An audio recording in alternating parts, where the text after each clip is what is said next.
علي جابر يحمل السعودية بشكل مبطن مسؤولية حصار لبنان ويثير غضبا واسع. أردوغان يستفز الخليج ويتخذ قرارا عسكريا مفاجئ مع تميم بن حمد.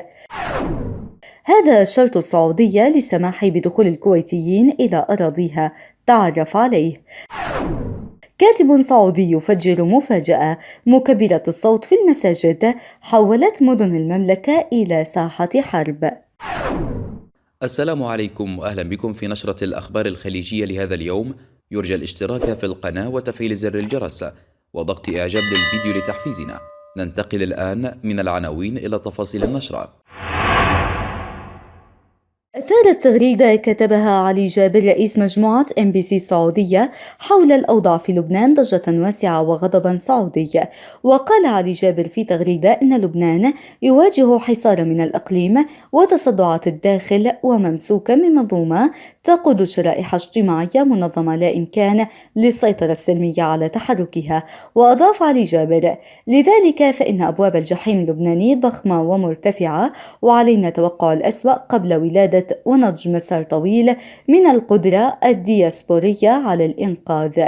ولاقت تغريدة علي جابر انتقادا سعودي واضحا في الردود التي صاحبت ما قاله، موجهين له سيل من الاتهام بانتمائه إلى جماعة حزب الله وإيران. وقال رائد الحامد إن علي جابر يحمل السعودية مسؤولية تدهور الأوضاع الاقتصادية في لبنان، دون الإشارة إلى أن السعودية وغيرها فرضت إجراءات لحماية مجتمعاتها من محاولات حزب الله تدميرها عبر تجارة المخدرات.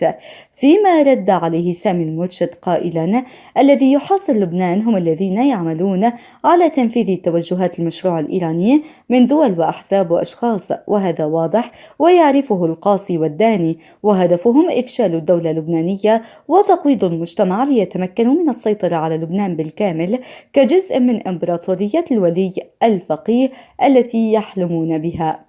وانتقد مجد السعودي ما قاله علي جابر قائلا: حصار من الإقليم. وبالطبع هذه الجملة يرددها بالغالب أعداء السعودية، موظف بقناة سعودية، وتردد هذه الأكاذيب والاتهامات. من هم الذين يحاصرون؟ ممكن تعلمنا؟ وكانت الإعلامية اللبنانية ماريا معلوف المعروفة المقربة من السعودية والإمارات هاجمت ما وصفتهم خدام حزب الله وإيران في مجموعة MBC السعودية. وطالبت معلوف في تغريدة برحيل علي جابر رئيس مجموعة MBC السعودية عن القناة. الإعلامية اللبنانية شهيرة قالت في تغريدتها المثيرة للجدل ما نصه: ألم يحن الوقت لأن ترحل شلة حزب الله وشلة خدام إيران من مجموعة MBC وعلى رأسهم الفاسد علي جابر؟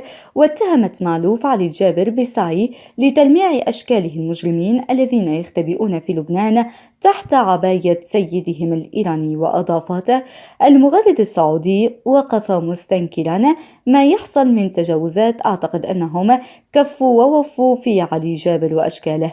وكانت العلاقة بين السعودية ولبنان توترت مؤخرا عقب اتخاذ الرياض قرارا بحظر دخول الفواكه والخضروات من لبنان أو نقلها عبر أراضيها بعد إحباط عملية تهريب المخدرات إلى المملكة داخل فاكهة الرمان بكمية بلغت 2.4 مليون حبة مخدرات.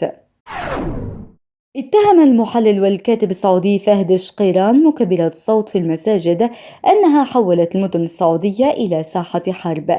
جاء ذلك خلال حديث شقيران الكاتب في صحيفة الشرق الأوسط على قناة الإخبارية السعودية عن مكبرات الصوت وتأييده لقرار منعها خلال الصلاة.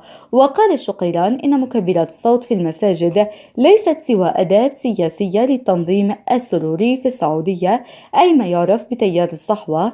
بها حول المدن إلى مراكز صيفية والبيوت إلى معسكرات حرب على حد قوله. وأضاف الشقيران: أذكر حينما كنا نمر من الجامع الكبير في بريدة نستمع لمشايخ يجلجلون على مدار 4 كيلومترات، وتتحول المنطقة كلها إلى استنفار ومعسكر حرب. والهجمة ضد قرار إيقاف مكبرات الصوت وقت الصلاة جاء من التنظيم السروري. أضاف: الميكروفونات حولت المدن السعودية إلى ما يشبه المركز الصيفي، والميكروفونات حولت البيوت والأماكن لشيء يشبه المعسكر كل الأوقات تشتعل فيها المكبرات. أثارت تصريحات الشقيران انتقادات واسعة وردود فعل غاضبة من النشطاء على مواقع التواصل الاجتماعي، واعتبروها تأتي في سياق حملة ممنهجة من الكتاب والإعلاميين الليبراليين في المملكة على كل ما يمت للإسلام بصلة.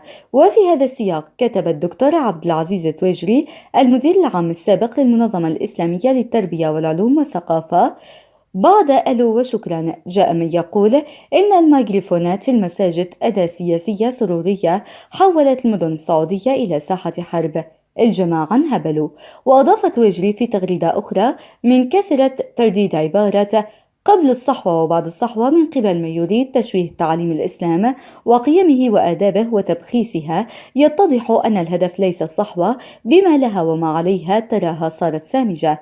أما عثمان التميمي فقال: الله لا يسر هذا الوجه بخير، أعوذ بالله من غضب الله.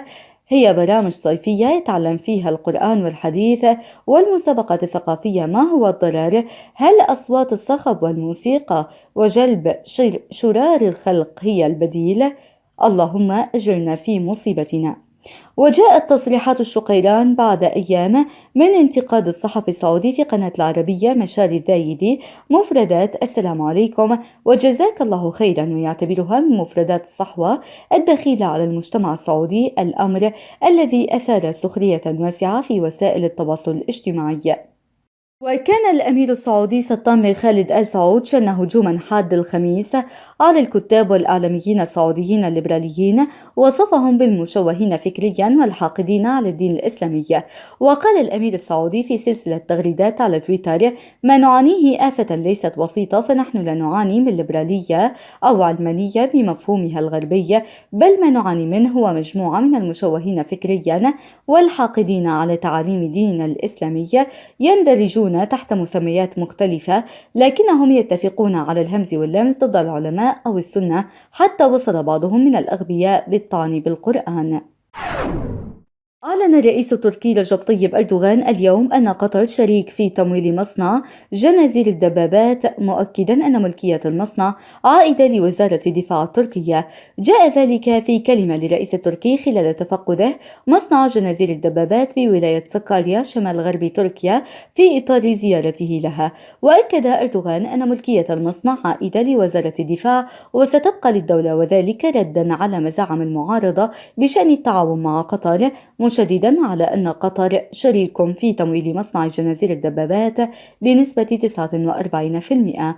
وأفاد بأن كل من يدعي بيع مصنع جنازير الدبابات ولا سيما للأجانب فهو كاذب. وأكمل: الإرث الكبير الذي سنتركه للأجيال القادمة يتمثل بأعمالنا وخدماتنا واستثماراتنا في الصناعات الدفاعية كما في كل المجالات. من ناحية أخرى قال أردوغان: إننا موجودون في ليبيا وأذربيجان وسوريا وشرقي المتوسط وسنواصل وجودنا. وأكد أن تركيا ستنتزع حقوقها المشروعة وستقوم بأعمال التنقيب في كافة بحارها لا سيما شرقي المتوسط ومحيط قبرص. وتعد تركيا وقطر شريكين استراتيجيين يتعاونان في العديد من القضايا على المستويات الثنائية والإقليمية والدولية. وشهدت العلاقات الثنائية تقدما ملحوظ في السنوات الأخيرة في جميع المجالات. وتتميز العلاقات التركية القطرية الحالية بتقارب فريد في وجهة النظر حول معظم القضايا الإقليمية والدولية، إضافة إلى ما شهدته العلاقات الاقتصادية والتجارية من تطور كبير خلال السنوات الأخيرة، وازدادت في أعقاب الأزمة الخليجية ووقوف أنقرة إلى جانب الدوحة في يونيو 2017. ويعتبر التعاون في المجال العسكري من بين المجالات التي تنال اهتمام بين أنقرة والدوحة. وكانت قطر تسلمت من تركيا في أكتوبر الماضي السفينة الحربية الدوحة التي صنعتها شركة شيبيارد التركية، في خطوة تدخل ضمن الصفقات العسكرية بين الدوحة وأنقرة واتفاقية الدفاع المشترك بين البلدين. كما وقعت وزارة الدفاع القطرية في مارس الماضي عدة اتفاقيات تعاون ثنائي مع هيئة الأركان المشتركة التركية. وفي 14 من ديسمبر 2019 شهدت العاصمة القطرية الدوحة افتتاح مقر قيادة القوات المشتركة بحضور كبار القادة العسكريين من البلدين. كشفت صحيفة كويتية عن شرط وضعته السلطات السعودية للسماح بدخول الكويتيين إلى أراضيها، وقالت صحيفة القبس الكويتية إن السلطات السعودية أبلغت نظيرتها الكويتية بأن السماح بدخول يتطلب أخذهم جرعتين من التطعيم الخاص بفيروس كورونا وليس جرعة واحدة. يأتي ذلك بينما دخل قرار مجلس الوزراء الكويتي بفتح المنافذ البرية والبحرية حيز التنفيذ ظهر الخميس. وقال المصدر إن عملية دخول وخروج المواطنين تشمل جميع المنافذ البرية عدا منفذ العبدلي المغلق بتوصية من السلطات الصحية. وأضاف أن عملية الإقبال على الدخول والخروج في ارتفاع مستمر خلال الساعات الماضية، وأشار إلى أن هناك تجاوب وتعاون كبير من قبل المواطنين في تنفيذ التعليمات وذلك للحفاظ على صحتهم. انتهت نشرة اليوم، شكرا على المشاهدة ونلقاكم في النشرة المقبلة.